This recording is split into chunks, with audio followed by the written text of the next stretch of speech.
Hello everyone, Ragnarok here, and I am here to give you my thoughts on Bladestorm Enforcer. So he is the ninja that is currently in the store, in the event store. Mythic ninja, 3,200 gold. Should you get him?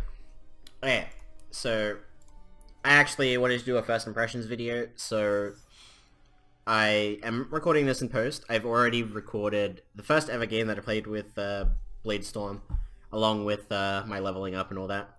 Reason why I'm not doing it all right now is there was construction going on when the ninja came out, so that's why this video is slightly delayed. Otherwise this would have come out as soon as the ninja came out, but unfortunately I can't do that because of my situation, so there's that.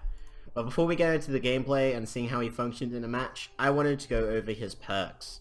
So, easiest way that we're going to be comparing a Bladestorm is with Shuriken Master, and the reason why we're doing that is because, guess what? They are identical. Literally identical. So here we are comparing on the right hand side here, Bladestorm Enforcer with Shuriken Master Sarah, and as you can see, they are completely the same. The only thing that is different is their perks, so let's compare it this way. So Shinobi is exactly the same, reduces full damage, and this is a staple perk. Like, each class has set perks that won't change, so the first slot and abilities naturally won't be changing. We already knew what those were in the first place. So I actually want to read out Kunai Storm here. This is the brand new ninja ability. So the ninja flips backwards and throws 15 pointed knives downwards in a 0.5 tile radius, dealing, this is at max level, 55,680 damage. Edged weapon damage, so it's edged weapon damage, not energy damage. And damage area scales based on distance with a maximum range of 4 tiles. So basically what this is talking about is the higher you are in the air, the further the kunai have to travel. So the further they have to travel, the more they will spread out and the more range that they will cover. But as you will see in the gameplay here, it's not that impressive at all, and it doesn't really do much. I'm gonna try to not give away my impression. I'll talk at the end of the gameplay about my overall thoughts about him and whether you should get him. Here we're just gonna be comparing him and let you see for yourself before I make my opinion. So Kunai Barrage increases the number of kunai thrown from Kunai Storm by 6 and damage by 25%, and then Kunai-lation, kunai will now randomly explode and deal energy damage. These are the perks later on, and it just shows up on the ability to make it easier. So naturally we have Mantis Sleep as well, and Shadow Stance, so if we defeat an enemy with a melee weapon, we will enter Shadow Stance and get 15% damage resistance. So his other abilities, we have Throwing Stars here. I should mention Kunai Collection. Eliminating enemies with the Kunai Storm does reduce its cooldown by 2 seconds. But yeah, I have to remember to not give away anything just yet. Rapid Fire reduces the cooldown of Throwing Stars by 3 seconds. Kunai Barrage, which is what we said up before on the ability, increases the number of kunai thrown. Trained Throws, so our Throwing Stars now have a reduced energy cost, which makes Throwing Stars pretty decent. This is the same perk that Shuriken Master has. And then we have Piercing Stars. Throwing Stars pierce up to 3 targets, which is also from Shuriken Master. And Kunai-lation, which causes them to explode. I skipped over Dragon Slash here, but yeah, we do have Dragon Slash. So his 3 abilities are Dragon Slash, Kunai Storm, and Throwing Stars. So when we're looking at our hero loadout here, we want to keep that in mind. I don't know if this is the most ideal setup. This is what I'm running currently. As you can see, I haven't maxed out Cloak Star. And if you're wondering why I'm running Cloak Star, it's because he has a pretty high ability damage modifier, as well as having a perk that actually directly benefits the stars, which is why I'm using it. In the footage that I am showing you, however, I did not use Cloak Star.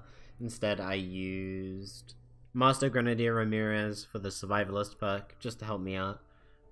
But, tactical won't matter. You'll see in the footage here that the results don't matter, really, at the end of the day.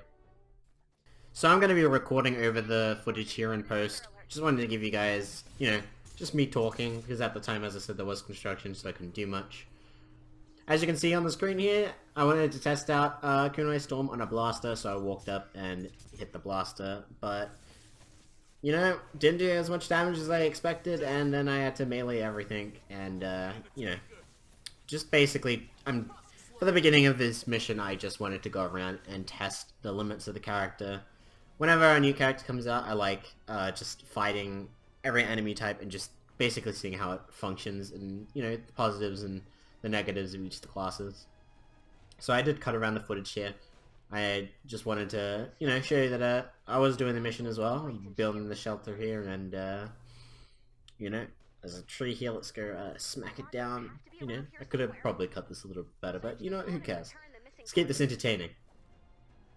So I think this is when I wanted to test out the range of Kunai Storm. Yeah, here we go. So we jump up into the air, and as you can see, the Kunai have to travel extra distance, so they spread out even more. Up here I'm standing on the edge of this cliff because I wanted to test, basically if you could stand at the edge, at the top of a trap tunnel, and rain your kunai down. But as you can see, a good portion of your kunai actually just shoot straight down where you're standing. So it actually is not very effective, considering 50% of the kunai you throw don't go in front of you. They go directly beneath you, which I found very disappointing. Basically, set your expectations for this hero. Just Kunai Storm needs a little bit of rebalancing. It doesn't really function the way that we expect it, really. So here I'm fighting an encampment. I wanted to get an idea if he was able to do anything under pressure, but I ended up getting destroyed by these blasters here. Because good old blasters, power 118 blasters, are not fun. You know, they're not. They just hit you and you regret everything. Oh yeah, of course, the smash here. So the reason why I looked for a smasher here is I wanted to see if there were any iframes when you used your kunai ability. And the results here might shock you or might not, depending. So let's watch here. As you can see, no iframes.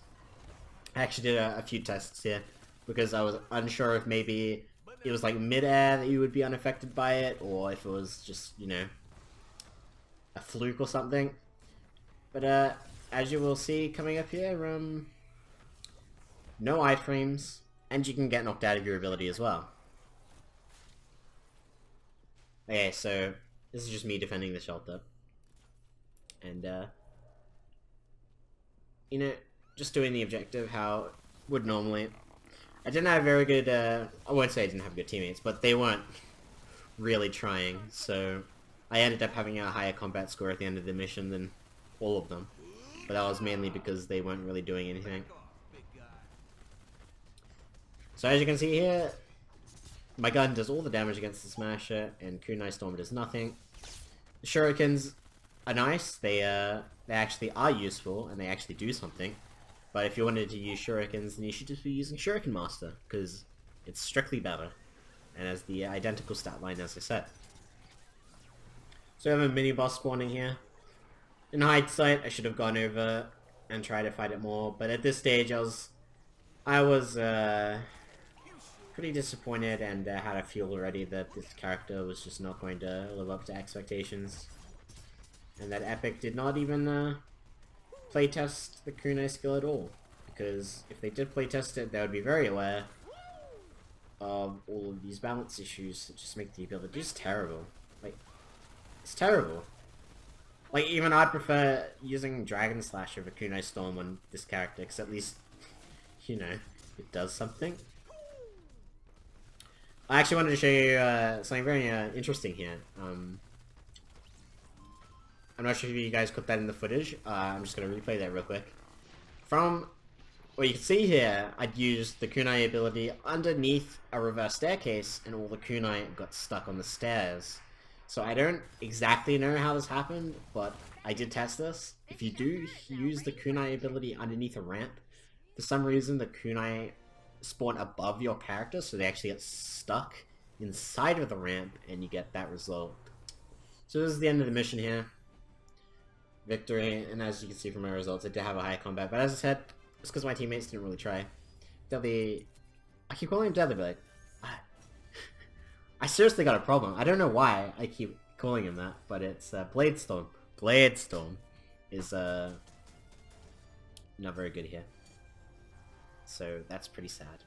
Anyway, that was the gameplay, and now I will hand it over to the post thoughts. Okay, so this is after you guys saw the gameplay and I did my introduction comparing Shuriken Master Sarah with Deadly, why do I keep calling him Deadly Blade? He's not Deadly Blade, he is Bladestorm. Anyway, my thoughts between the two are quite simple, and you probably picked it up from the footage. Overall, I actually think he's pretty bad, but not for reasons that most people think. Most people think that he just doesn't have the potential to be good, like he's just a bad hero, but that's not true. He has the traits to make him good. The things that make him bad, specifically, is just poor balance. Poor balance on the base stats of abilities. Kunai Storm, base stats just isn't any good. Epic Games needs to take a relook at Kunai Storm and readjust its range and how many knives you throw, because honestly it's just terrible, it's pathetic.